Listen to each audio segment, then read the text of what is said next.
Now that I had learned the trick, the way was easy. And I knew the way was bound to become easier the more I traveled it.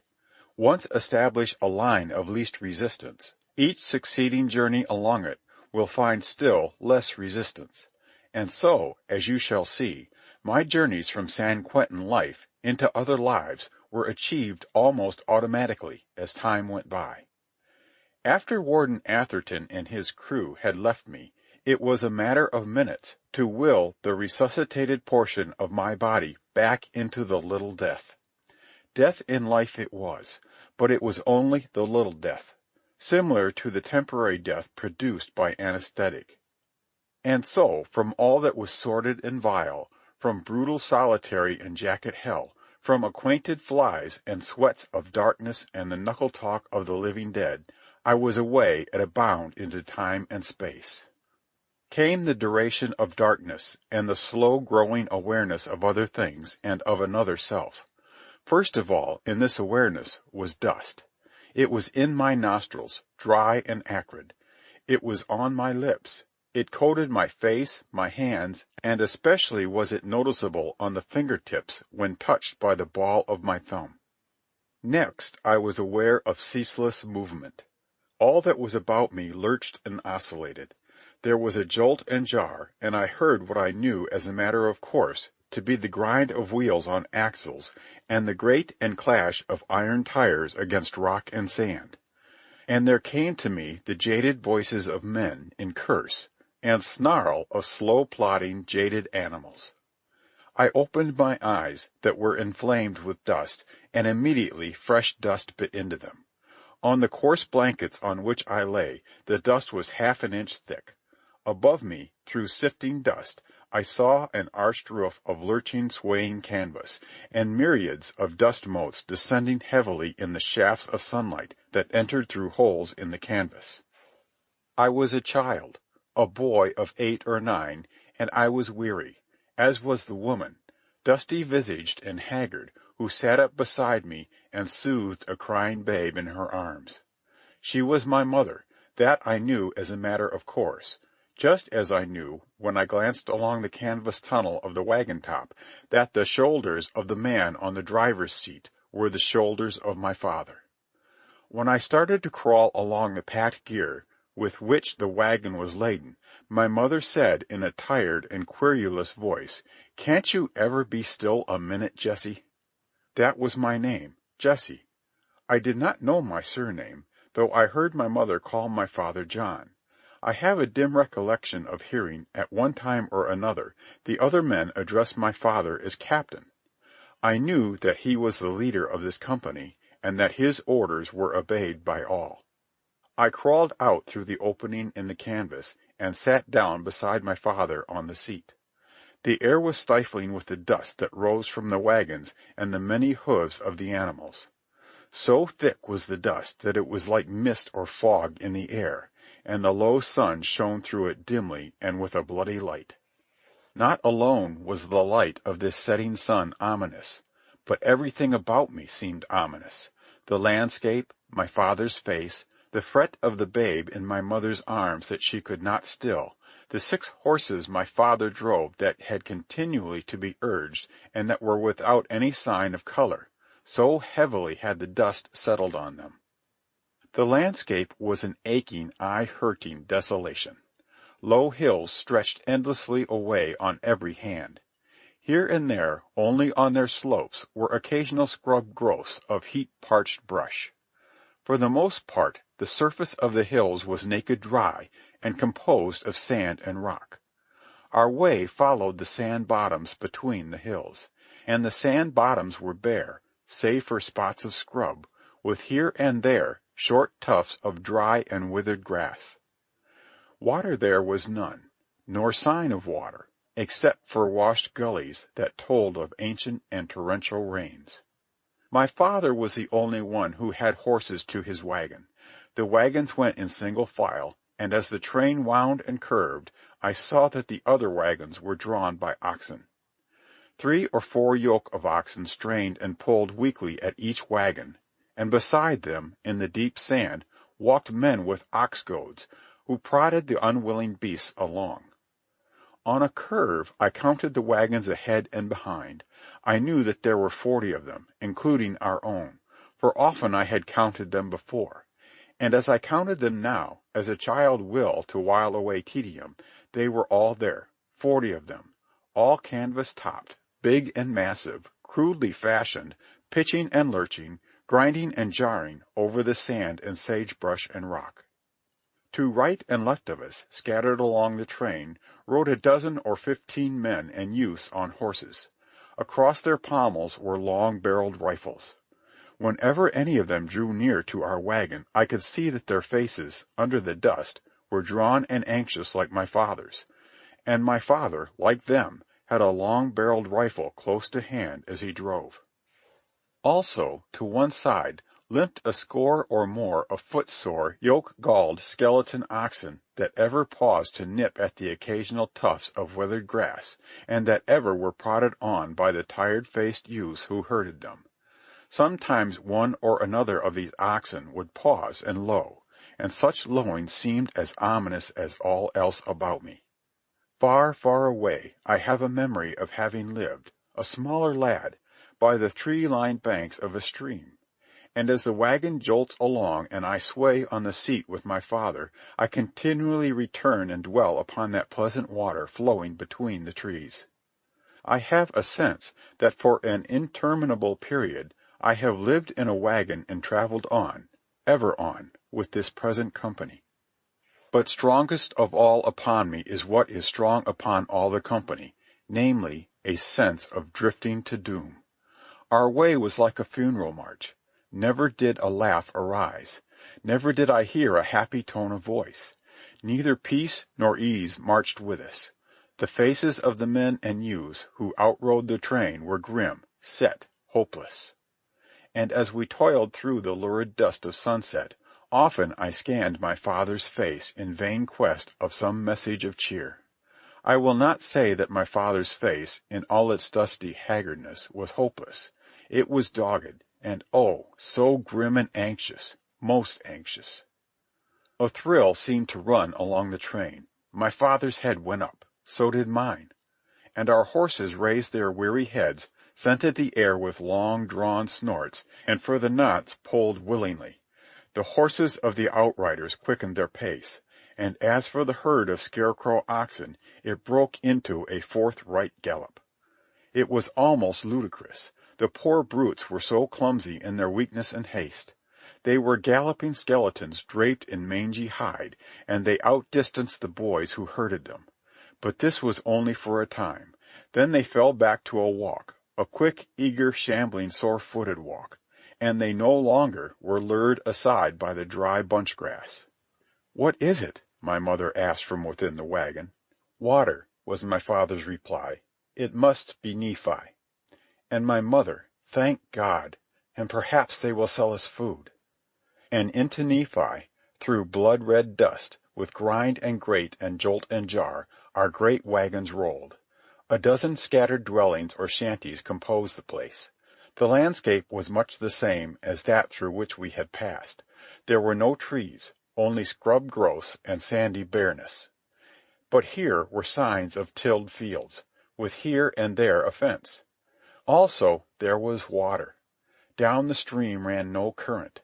The bed, however, was damp, with now and again a water-hole into which the loose oxen and the saddle-horses stamped and plunged their muzzles to the eyes. Here, too, grew an occasional small willow. "That must be Bill Black's mill they told us about," my father said, pointing out a building to my mother, whose anxiousness had drawn her to peer out over our shoulders. An old man with buckskin shirt and long matted sunburnt hair rode back to our wagon and talked with father. The signal was given, and the head wagons of the train began to deploy in a circle. The ground favored the evolution, and from long practice it was accomplished without a hitch, so that when the 40 wagons were finally halted, they formed a circle. All was bustle and orderly confusion. Many women, all tired-faced and dusty like my mother, emerged from the wagons. Also poured forth a very horde of children. There must have been at least 50 children, and it seemed I knew them all of long time, and there were at least 20 of women. These went about the preparations for cooking supper. While some of the men chopped sagebrush and we children carried it to the fires that were kindling, other men unyoked the oxen and let them stampede for water. Next the men, in big squads, moved the wagons snugly into place. The tongue of each wagon was on the inside of the circle, and, front and rear, each wagon was in solid contact with the next wagon before and behind. The great brakes were locked fast. But, not content with this, the wheels of all the wagons were connected with chains. This was nothing new to us children. It was the trouble sign of a camp in hostile country. One wagon only was left out of the circle, so as to form a gate to the corral.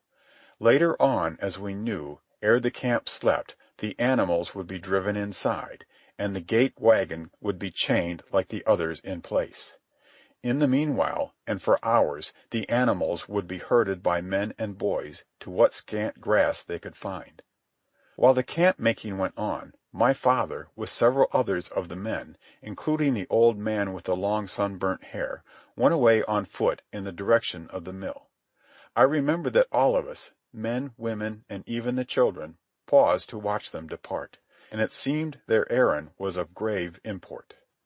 While they were away, other men, strangers, inhabitants of the desert Nephi, came into camp and stalked about. They were white men, like us, but they were hard-faced, stern-faced, somber, and they seemed angry with all our company. Bad feeling was in the air, and they said things calculated to rouse the tempers of our men, but the warning went out from the women, and was passed on everywhere to our men and youths, that there must be no words. One of the strangers came to our fire, where my mother was alone, cooking. I had just come up with an armful of sagebrush, and I stopped to listen and to stare at the intruder, whom I hated, because it was in the air to hate, because I knew that every last person in our company hated these strangers who were white-skinned like us, and because of whom we had been compelled to make our camp in a circle. This stranger at our fire had blue eyes, hard and cold and piercing. His hair was sandy. His face was shaven to the chin, and from under the chin, covering the neck and extending to the ears, sprouted a sandy fringe of whiskers well streaked with gray. Mother did not greet him, nor did he greet her. He stood and glowered at her for some time. He cleared his throat and said with a sneer, "Wished you was back in Missouri right now, I bet." I saw Mother tighten her lips in self-control ere she answered, "We are from Arkansas." "I guess you got good reasons to deny where you come from," he next said. "You that drove the Lord's people from Missouri." Mother made no reply. "Seein'," he went on, after the pause accorded her, "as you're now comin', a-whinin' and a-beggin' bread at our hands that you persecuted." Whereupon, and instantly, child that I was, I knew anger, the old, red, intolerant wrath, ever unrestrainable and unsubduable. "You lie," I piped up. "We ain't Missourians, we ain't whinin', and we ain't beggars. We got the money to buy." "Shut up, Jessie," my mother cried, landing the back of her hand stingingly on my mouth, and then to the stranger, "Go away and let the boy alone." "I'll shoot you full of lead, you damned Mormon," I screamed and sobbed at him, too quick for my mother this time, and dancing away around the fire from the back sweep of her hand. As for the man himself, my conduct had not disturbed him in the slightest. I was prepared for I knew not what violent visitation from this terrible stranger, and I watched him warily while he considered me with the utmost gravity. At last he spoke, and he spoke solemnly, with solemn shaking of the head, as if delivering a judgment. "Like fathers, like sons," he said. "The young generation is as bad as the elder. The whole breed is unregenerate and damned. There is no saving it, the young or the old. There is no atonement. Not even the blood of Christ can wipe out its iniquities." "Damned Mormon," was all I could sob at him. "Damned Mormon, damned Mormon, damned Mormon." And I continued to damn him and to dance around the fire before my mother's avenging hand until he strode away. When my father and the men who had accompanied him returned, camp work ceased, while all crowded anxiously about him. He shook his head. "They will not sell?" some woman demanded. Again he shook his head. A man spoke up, a blue-eyed, blond-whiskered giant of 30, who abruptly pressed his way into the center of the crowd. "They say they have flour and provisions for 3 years, Captain," he said.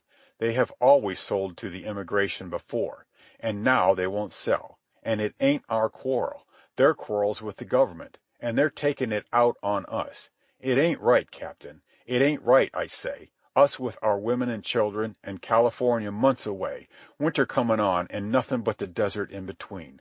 We ain't got the grub to face the desert." He broke off for a moment to address the whole crowd. "Why, you all don't know what desert is. This around here ain't desert. I tell you it's paradise, and heavenly pasture, and flowin' with milk and honey alongside what we're going to face. I tell you, Captain, we got to get flour first. If they won't sell it, then we must just up and take it." Many of the men and women began crying out in approval, but my father hushed them by holding up his hand. "I agree with everything you say, Hamilton," he began. But the cries now drowned his voice, and he again held up his hand. "Except one thing you forgot to take into account, Hamilton, a thing that you and all the rest of us must take into account. Brigham Young has declared martial law, and Brigham Young has an army. We could wipe out Nephi in the shake of a lamb's tail and take all the provisions we can carry, but we wouldn't carry them very far. Brigham's saints would be down upon us, and we would be wiped out in another shake of a lamb's tail. You know it, I know it, we all know it." His words carried conviction to listeners already convinced. What he had told them was old news. They had merely forgotten it in a flurry of excitement and desperate need. "Nobody will fight quicker for what is right than I will," father continued. "But it just happens we can't afford to fight now. If ever a ruction starts we haven't a chance, and we've all got our women and children to recollect. We've got to be peaceable at any price, and put up with whatever dirt is heaped on us." "But what will we do with the desert coming?" cried a woman who nursed a babe at her breast. "There's several settlements before we come to the desert," father answered. "Fillmore's 60 miles south, then comes Corn Creek, and Beaver's another 50 miles. Next is Parowan. Then it's 20 miles to Cedar City. The farther we get away from Salt Lake, the more likely they'll sell us provisions." "And if they won't?" the same woman persisted. "Then we're quit of them," said my father. "Cedar City is the last settlement. We'll have to go on, that's all, and thank our stars we are quit of them. 2 days' journey beyond is good pasture and water. They call it Mountain Meadows. Nobody lives there, and that's the place we'll rest our cattle and feed them up before we tackle the desert. Maybe we can shoot some meat, and if the worst comes to the worst, we'll keep going as long as we can, then abandon the wagons, pack what we can on our animals, and make the last stages on foot. We can eat our cattle as we go along. It would be better to arrive in California without a rag to our backs than to leave our bones here, and leave them we will if we start a ruction." With final reiterated warnings against violence of speech or act, the impromptu meeting broke up. I was slow in falling asleep that night. My rage against the Mormon had left my brain in such a tingle that I was still awake when my father crawled into the wagon after a last round of the night watch. They thought I slept, but I heard mother ask him if he thought that the Mormons would let us depart peacefully from their land. His face was turned aside from her as he busied himself with pulling off a boot, while he answered her with hearty confidence that he was sure the Mormons would let us go if none of our company started trouble. But I saw his face at that moment in the light of a small tallow dip, and in it was none of the confidence that was in his voice. So it was that I fell asleep, oppressed by the dire fate that seemed to overhang us, and pondering upon Brigham Young, who bulked in my child imagination as a fearful, malignant being, a very devil with horns and tail and all. And I awoke to the old pain of the jacket in solitary. About me were the customary 4, Warden Atherton, Captain Jamie, Dr. Jackson, and Al Hutchins. I cracked my face with my willed smile, and struggled not to lose control under the exquisite torment of returning circulation. I drank the water they held to me, waved aside the proffered bread, and refused to speak. I closed my eyes and strove to win back to the chain-locked wagon circle at Nephi, but so long as my visitors stood about me and talked I could not escape. One snatch of conversation I could not tear myself away from hearing. "Just as yesterday," Dr. Jackson said. "No change one way or the other." "Then he can go on standing it?" Warden Atherton queried. "Without a quiver. The next 24 hours as easy as the last. He's a wooz, I tell you, a perfect wooz. If I didn't know it was impossible, I'd say he was doped." "I know his dope," said the warden. "It's that cursed will of his. I'd bet, if he made up his mind, that he could walk barefoot across red-hot stones, like those Kanaka priests from the South Seas. But perhaps it was the word priests that I carried away with me through the darkness of another flight in time. Perhaps it was the cue. More probably it was a mere coincidence. At any rate, I awoke, lying upon a rough, rocky floor, and found myself on my back, my arms crossed in such fashion that each elbow rested in the palm of the opposite hand. As I lay there, eyes closed, half awake, I rubbed my elbows with my palms and found that I was rubbing prodigious calluses. There was no surprise in this. I accepted the calluses as of long time and a matter of course. I opened my eyes. My shelter was a small cave, no more than 3 feet in height and a dozen in length. It was very hot in the cave. Perspiration noduled the entire surface of my body. Now and again several nodules coalesced and formed tiny rivulets. I wore no clothing save a filthy rag about the middle. My skin was burned to a mahogany brown. I was very thin, and I contemplated my thinness with a strange sort of pride, as if it were an achievement to be so thin. Especially I was enamored of my painfully prominent ribs. The very sight of the hollows between them gave me a sense of solemn elation, or rather, to use a better word, of sanctification. My knees were calloused like my elbows. I was very dirty. My beard, evidently once blond, but now a dirt-stained and streaky brown, swept my midriff in a tangled mess. My long hair, similarly stained and tangled, was all about my shoulders, while wisps of it continually strayed in the way of my vision so that sometimes I was compelled to brush it aside with my hands. For the most part, however, I contented myself with peering through it like a wild animal from a thicket.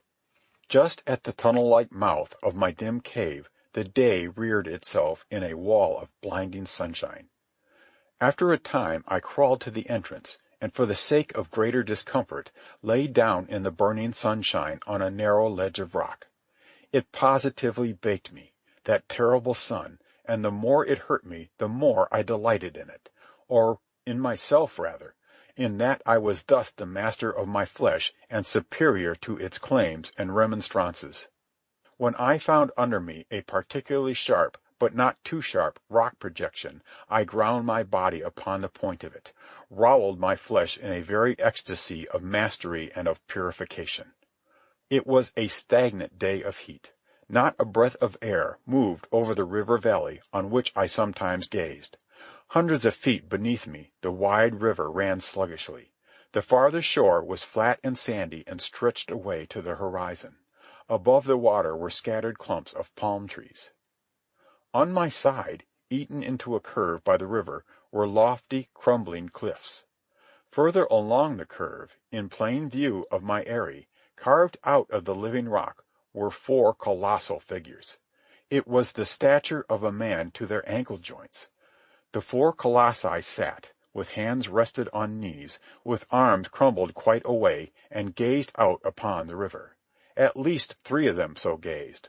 Of the 4th, all that remained were the lower limbs to the knees and the huge hands resting on the knees. At the feet of this one, ridiculously small, crouched a sphinx. Yet this sphinx was taller than I.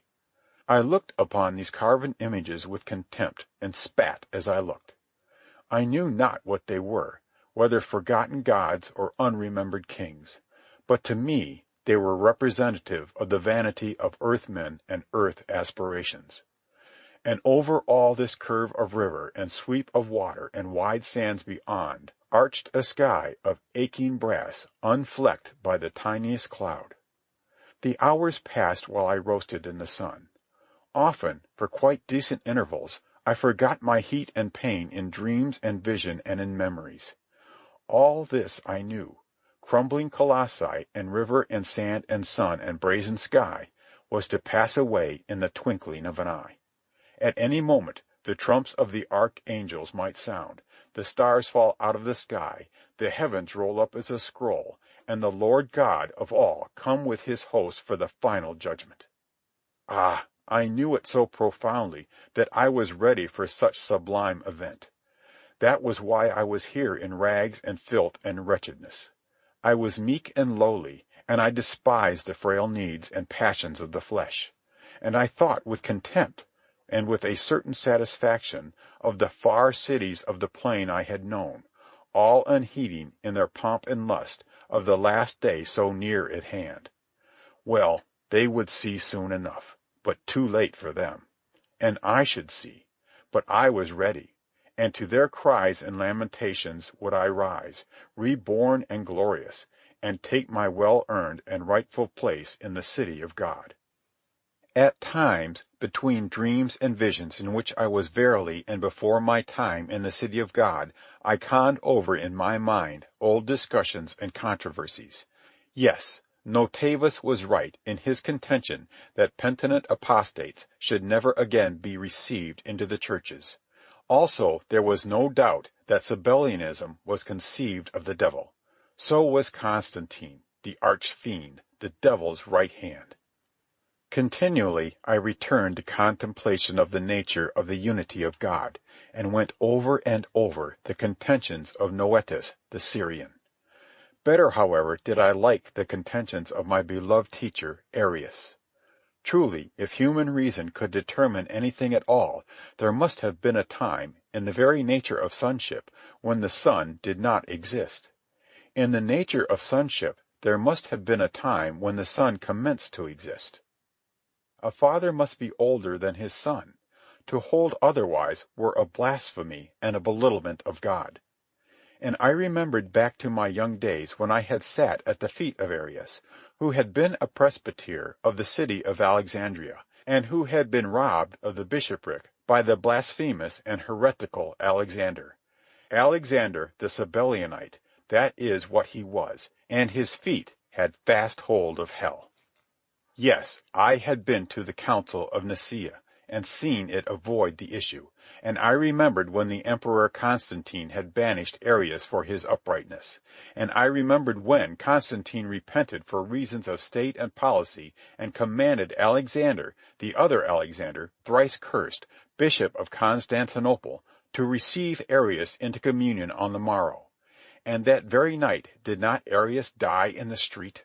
They said it was a violent sickness, visited upon him in answer to Alexander's prayer to God.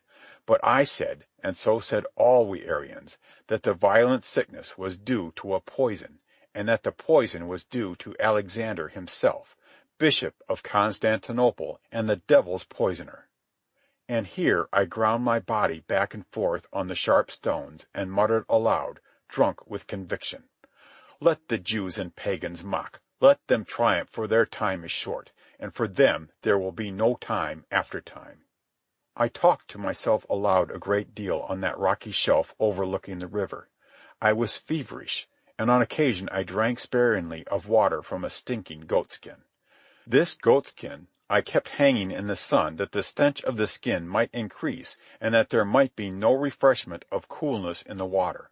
Food there was, lying in the dirt on my cave floor, a few roots and a chunk of mouldy barley cake, and hungry I was, although I did not eat.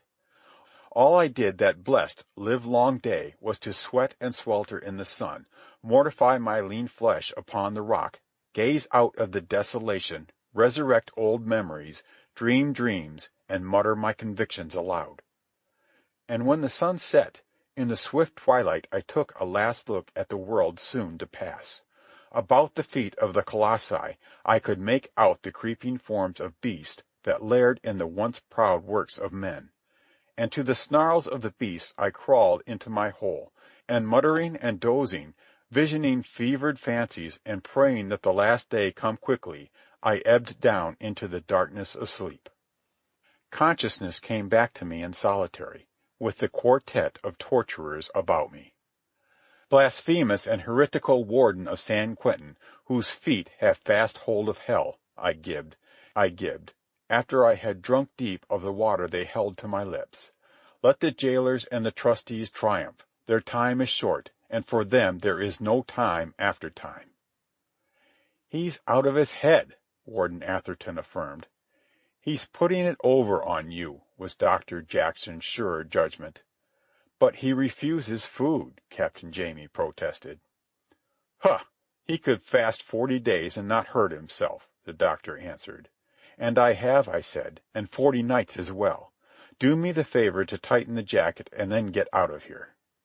The head trustee tried to insert his forefinger inside the lacing. You couldn't get a quarter of an inch of slack with block and tackle, he assured them.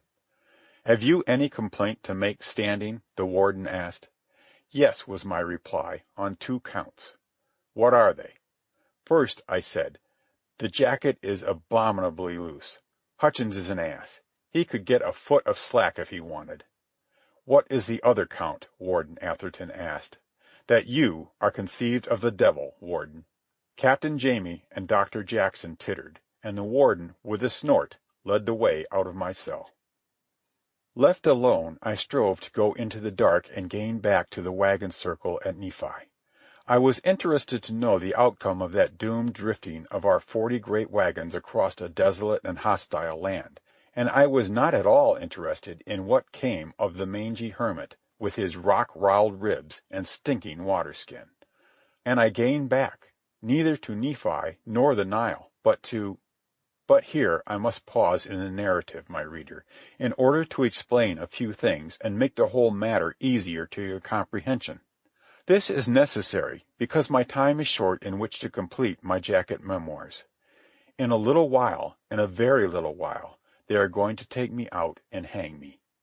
Did I have the full time of 1,000 lifetimes, I could not complete the last details of my jacket experiences. Wherefore, I must briefen the narrative. First of all, Bergson is right. Life cannot be explained in intellectual terms. As Confucius said long ago, when we are so ignorant of life, can we know death? And ignorant of life we truly are when we cannot explain it in terms of the understanding. We know life only phenomenally, as a savage may know a dynamo, but we know nothing of life noumenonally, nothing of the nature of the intrinsic stuff of life. Secondly, Marinetti is wrong when he claims that matter is the only mystery and the only reality. I say, and as you, my reader, realize, I speak with authority. I say that matter is the only illusion. Comte called the world, which is tantamount to matter, the great fetish, and I agree with Comte. It is life that is the reality and the mystery. Life is vastly different from mere chemic matter fluxing in high modes of notion. Life persists. Life is the thread of fire that persists through all the modes of matter. I know. I am life. I have lived 10,000 generations. I have lived millions of years. I have possessed many bodies. I, the possessor of these many bodies, have persisted. I am life. I am the unquenched spark ever flashing and astonishing the face of time, ever working my will and wrecking my passion on the cloddy aggregates of matter, called bodies, which I have transiently inhabited. For look you, this finger of mine, so quick with sensation, so subtle to feel, so delicate in its multifarious dexterities, so firm and strong to crook and bend or stiffen by means of cunning leverages, this finger is not I. Cut it off, I live. The body is mutilated. I am not mutilated. The spirit that is I is whole. Very well. Cut off all my fingers. I am I. The spirit is entire. Cut off both hands. cut off both arms at the shoulder sockets, cut off both legs at the hip sockets, and I, the unconquerable and indestructible I, survive. Am I any the less for these mutilations, for these subtractions of the flesh? Certainly not. Clip my hair. Shave from me with sharp razors my lips, my nose, my ears. Aye, and tear out the eyes of me by the roots. And there, mewed in that featureless skull that is attached to a hacked and mangled torso, there in that cell of the chemic flesh, will still be I, unmutilated, undiminished. Oh, the heart still beats. Very well. Cut out the heart, or, better, fling the flesh remnant into a machine of 1,000 blades and make mincemeat of it. And I, don't you understand? All the spirit and the mystery and the vital fire and life of me am off and away. I have not perished. Only the body has perished, and the body is not I. I believe Colonel de Rochas was correct when he asserted that under the compulsion of his will he sent the girl Josephine, while she was in hypnotic trance, back through the 18 years she had lived, back through the silence and the dark ere she had been born, back to the light of a previous living when she was a bedridden old man, the ex-artilleryman, Jean-Claude Bourdon. And I believe that Colonel de Rochas did truly hypnotize this resurrected shade of the old man and, by compulsion of will, send him back through the 70 years of his life, back into the dark and through the dark into the light of day, when he had been the wicked old woman, Philomene Carteron. Already have I not shown you, my reader, that in previous times, inhabiting various cloddy aggregates of matter, I have been Count Guillaume de Saint-Méar, a mangy and nameless hermit of Egypt, and the boy Jesse, whose father was captain of 40 wagons in the great westward emigration. And also am I not now, as I write these lines, Darrell Standing, under sentence of death in Folsom Prison, and one-time professor of agronomy in the College of Agriculture at the University of California? Matter is the great illusion. That is, matter manifests itself in form, and form is apparitional. Where now are the crumbling rock cliffs of old Egypt, where once I laired me like a wild beast while I dreamed of the city of God? Where now is the body of Guillaume de Saint-Méar that was thrust through on the moonlit grass so long ago by the flame-headed Guy de Villehardouin? Where now are the 40 great wagons in the circle at Nephi, and all the men and women and children and lean cattle that sheltered inside that circle? All such things no longer are, for they were forms, manifestations of fluxing matter ere they melted into the flux again. They have passed and are not. And now my argument becomes plain. The spirit is the reality that endures. I am spirit, and I endure. I, Darrell Standing, the tenant of many fleshly tenements, shall write a few more lines of these memoirs, and then pass on my way. The form of me that is my body will fall apart when it has been sufficiently hanged by the neck, and of it naught will remain in all the world of matter. In the world of spirit the memory of it will remain. Matter has no memory, because its forms are evanescent, and what is engraved on its forms perishes with the forms. One word more ere I return to my narrative. In all my journeys through the dark into other lives that have been mine, I have never been able to guide any journey to a particular destination. Thus, many new experiences of old lives were mine before I ever chanced to return to the boy Jesse at Nephi. Possibly, all told, I have lived over Jesse's experiences a score of times, sometimes taking up his career when he was quite small in the Arkansas settlements, and at least a dozen times carrying on past the point where I left him at Nephi. It were a waste of time to detail the whole of it, and so, without prejudice to the verity of my account, I shall skip much that is vague and tortuous and repetitional, and give the facts as I have assembled them out of the various times, in whole and part, as I relived them. End of chapter 12.